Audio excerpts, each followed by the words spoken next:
Dalam lanjutan kualifikasi Piala Dunia Zona Asia, timnas Indonesia akan melakoni laga keempat melawan tuan rumah Cina di Stadion Qingdao. Pertandingan ini adalah laga hidup mati untuk kedua tim tersebut, di mana Cina harus meraih kemenangan setelah rentetan hasil buruk, dan Indonesia harus menang untuk menjaga asa peluang lolos ke Piala Dunia. Bagaimana peluang timnas Indonesia dalam menghadapi Cina? Yuk kita bahas. Bagi penggemar timnas Indonesia, jangan lupa like dan subscribe.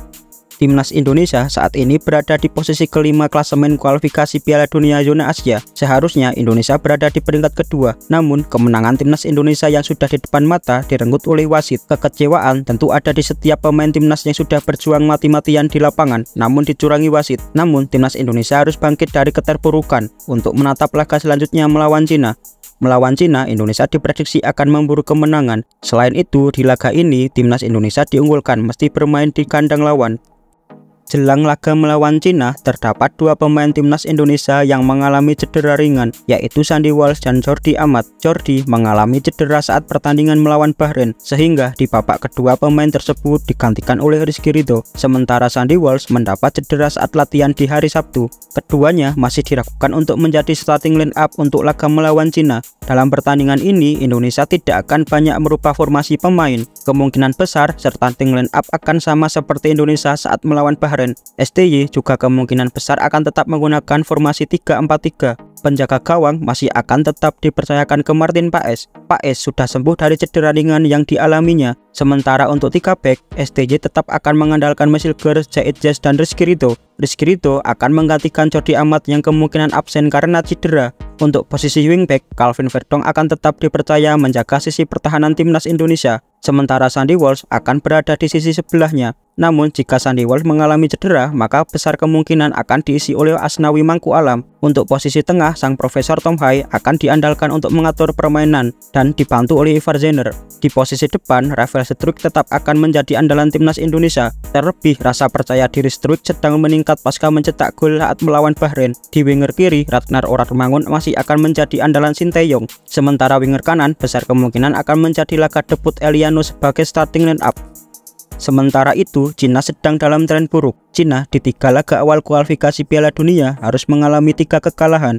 Di laga pertama, Cina takluk 0-7 saat melawan Jepang. Kemudian, Cina gagal menang saat melawan Arab Saudi, walaupun Arab Saudi bermain dengan 10 pemain. Kemudian, di laga terakhir, Cina juga kalah 1-3 dari Australia. Laga ini akan menjadi laga yang sangat penting bagi Ivan Kovic, pelatih Cina. Pasalnya, nasib pelatih tersebut bisa saja ditentukan oleh hasil melawan Indonesia. Cina sangat serius dalam laga melawan Indonesia ini. Kekalahan akan sangat memalukan bagi Cina dan akan memperkecil peluang lolos ke Piala Dunia. Cina juga tidak akan sudi kalah di hadapan pendukungnya sendiri dari Indonesia. Maka dari itu, dilansir dari media lokal Sohu melaporkan bahwa Cina mengadakan sesi latihan tertutup. Latihan ini diadakan di Stadion Qingdao Gunxin. Cina jarang menggelar latihan tertutup. Biasanya Cina membuka untuk umum sekitar 15 menit, kemudian baru dilaksanakan secara tertutup. Terlihat kesungguhan Cina dalam pertandingan melawan timnas Indonesia. Cina akan memburu kemenangan. Dalam pertandingan melawan timnas Indonesia, timnas Cina memulangkan Fernando akibat cedera dan memanggil Chao Yong-jin untuk menggantikannya. Sementara Wuli dan Alan masih dalam proses perawatan dan kemungkinan masih belum pulih 100%.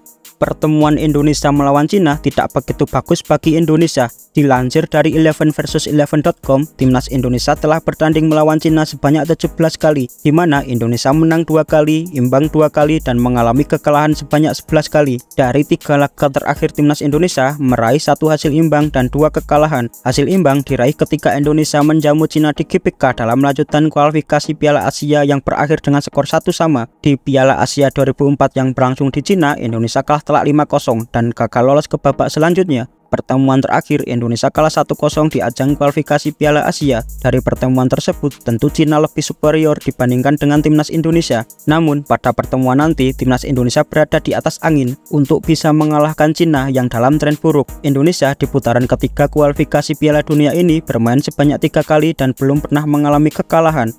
Sedangkan Cina mengalami kekalahan dari 3 laga awal ini. Skuad Indonesia juga lebih mewah dibandingkan dengan Cina. Kedalaman skuad Indonesia juga lebih bagus. Di atas kertas, Indonesia akan memenangkan pertandingan ini. Satu-satunya yang bisa menghambat kemenangan Indonesia adalah pengadi lapangan.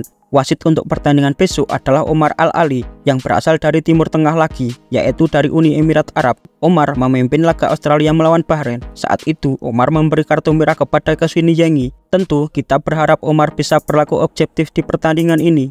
Kemenangan atas Cina bisa membawa Indonesia ke peringkat 2 klasemen dengan catatan Arab Saudi imbang dengan Bahrain dan Australia kalah saat melawan Jepang. Jika menang, Indonesia akan mendapat tambahan sebanyak 3 poin dan akan menjadi 6 poin.